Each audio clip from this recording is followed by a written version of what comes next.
নমস্কার, সম্পাস রান্নাঘর চ্যানেলটিতে আপনাদের সবাইকে স্বাগত। পয়লা বৈশাখ যেহেতু চলে গেছে, তো পয়লা বৈশাখ উপলক্ষে ঘরে বানিয়েছিলাম কিছু স্পেশাল আইটেম।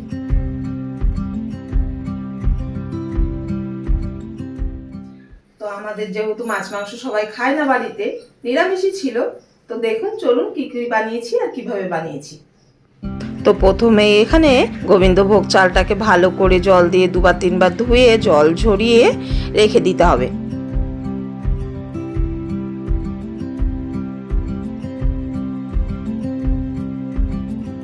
যে কোনো ধরনের পোলাও বানানোর আগে চালটা ভালো করে ধুয়ে ঘন্টাখানেক ভিজিয়ে রাখলে পোলাওটা কিন্তু খুব ভালো হয়।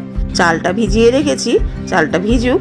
এই সময়ে প্রথমেই চাটনিটা বানিয়ে নেব। চাটনি বানানোর জন্য প্রথমে শুকনো খোলাতে 1 চামচ মেথি আর 1 চামচ মৌরি ভালো করে ভেজে নামিয়ে নেব। এরপর কড়াইয়ে তেল গরম করে শুকনো লঙ্কা ফোড়ন দিয়ে আমগুলোকে হালকা ভেজে নেব।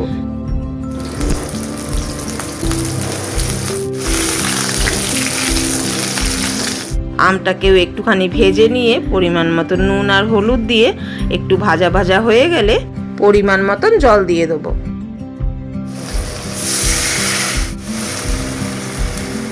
জল দিয়ে একটুখানি নাড়িয়ে নিয়ে ঢাকা দিয়ে দেবো। 5-7 মিনিট আমগুলো একটু সেদ্ধ হতে থাক, সেই সময়ে হাতের কাজগুলো একটু গুছিয়ে নিই।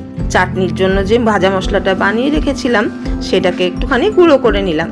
খেয়াল রাখতে হবে এই মশলাটা যেন খুব মিহি না হয়, একটু যেন দানা দানা থাকে। পোলাওয়ের সাথে বানাবো পনিরের কালিয়া, তাই জন্য পনিরটা কেটে পনিরটাকে ম্যারিনেট করে নেব।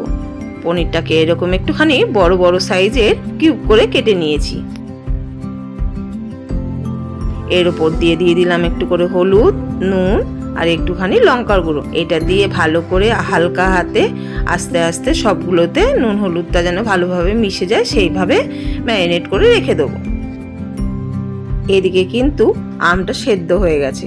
এই সময় দিয়ে দেবো স্বাদ মতন চিনি। চিনিটা যখন গলে আসবে সেই সময় দিয়ে দিলাম সেই গুঁড়ো করে রাখা মশলাটা। এই মশলাটা দিতে কিন্তু চাটনির গন্ধটা ভীষণ ভালো হয়। আপনারাও একবার অবশ্যই বাড়িতে এই মশলাটা দিয়ে আমের চাটনি বানিয়ে দেখবেন। চাটনি রেডি হয়ে গেল। এরপরে চলে যাব পরের স্টেপে। বানাবো পনিরের কালিয়া, সেই জন্য আলুগুলোকে লাল করে ভেজে নেব। আপনারা এই রান্নাটা শুধু পনির দিয়েও করতে পারেন, কিন্তু আমাদের বাড়িতে আলু ছাড়া চলে না, সেই জন্যই আমি অল্প করে আলু দিয়েছি। তো এবারে দিয়ে দেবো ফোড়ন। ফোড়নের জন্য নিয়েছি গোটা গরম মশলা, তেজপাতা, শুকনো লঙ্কা। ফোড়নটা একটুখানি ভাজা হয়ে গেলে দিয়ে দিলাম কুচনো পেঁয়াজ। পেঁয়াজটাকেও ভালো করে ভেজে নেব। তারপরে দিয়ে দেবো একটা বাটা মশলা। এখানে নিয়েছি আদা, জিরে, ধনে আর শুকনো লঙ্কা। মশলাটা দিয়ে একটু ভালো করে নাড়িয়ে নিয়ে দিয়ে দেবো এখানে পরিমাণ মতো নুন আর হলুদ। নুন হলুদ দিয়েও ভালো করে আরও মিশিয়ে নেব। তারপরে এখানে দিয়ে দিলাম কাজু আর টমেটো বাটা। ভালো করে সব মশলাটাকে কষিয়ে নেব, মশলাটা যাতে লেগে না ধরে, সেই জন্য এখানে বাটিটা ধুয়ে অল্প করে জলও দিয়ে দিয়েছি। মশলাটা কষানো হয়ে গেছে। এই সময় দিয়ে দেবো ভাজা আলুটা। ভাজা আলু দিয়ে খুব ভালো করে সব একসঙ্গে কষিয়ে নিয়ে যখন তেল ছেড়ে আসবে সেই সময় দিয়ে দেবো গরম জল। এখানে অবশ্যই গরম জলটা ব্যবহার করবেন। গরম জল দিলে তরকারির রংটা কিন্তু খুব সুন্দর হয়। ঝোলটা এদিকে ফুটুক, ওইদিকে আমি ম্যারিনেট করা পনিরগুলোকে ভেজে নেব।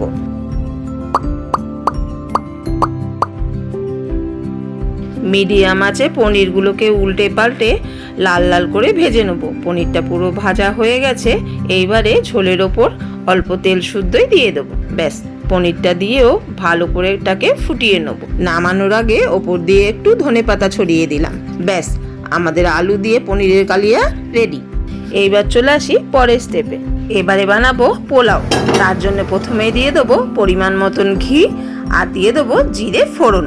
জিরেটা ভাজা হয়ে গেছে। এই সময় দিয়ে দেবো সেই চালটা। দেখুন, চাল কিন্তু জল শুকিয়ে একদম ঝরঝরে হয়ে গেছে। এইবারে এটাকে খুব ভালোভাবে ভেজে নিতে হবে। চালটা যখন 50% ভাজা হয়ে আসবে সেই সময় দিয়ে দিয়েছি কড়াইশুঁটি। কড়াইশুঁটি দিয়ে ভালো করে মিশিয়ে নেওয়ার পরে দিয়ে দেবো পরিমাণ মতো নুন আর চিনি।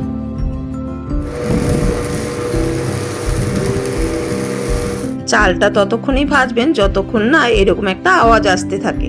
আর যদি না বুঝতে পারে এরকম হাত দিয়ে দেখে নেবেন, একটুখানি ভেঙে গেলে বুঝবেন চালটা ভাজা হয়ে গেছে। এই সময় এখানে দিয়ে দিতে হবে পরিমাণ মতন গরম জল। মনে রাখবেন, পোলাও বানানোর সময় যতটা চাল নেবেন তার দ্বিগুণ জল দিতে হবে, তাহলেই কিন্তু পাবেন এরকম একদম ঝরঝরে পোলাও। আর নামানোর আগে ওপর দিয়ে একটু ঘি ছড়িয়ে দেবেন, তাতে পোলাওয়ের গন্ধ আর স্বাদ দুটোই কিন্তু দারুণ আসবে। এবারে বানিয়ে নেব কটা বেগুনি। তার জন্য এখানে বেসন গুলে নিয়েছি, আর বেসনের গোলায় অবশ্যই কিন্তু 2 চামচ গরম তেল দিয়ে ভালো করে মিশিয়ে নিলে বেগুনিগুলো হবে একদম মুচমুচে। তো তেল গরম হয়ে গেছে, বেগুনিগুলো দিয়েও উল্টে পাল্টে ভেজে তুলে নিলাম। ব্যাস, আমাদের রান্না বান্না শেষ। এবারে খালি সাজিয়ে গুছিয়ে খেতে দেওয়ার পালা। আমাদের মেনু তো বলে দিলাম, আপনারা পয়লা বৈশাখে কে কি স্পেশাল বানালেন আমাদের সঙ্গেও একটু শেয়ার করবেন। আর আজকের ভিডিওটা কেমন লাগলো কমেন্ট করে কিন্তু অবশ্যই জানাবেন। এইরকম আরো ভালো ভালো ভিডিও পেতে আমাদের চ্যানেলটিকে লাইক ও সাবস্ক্রাইব করে দেবেন।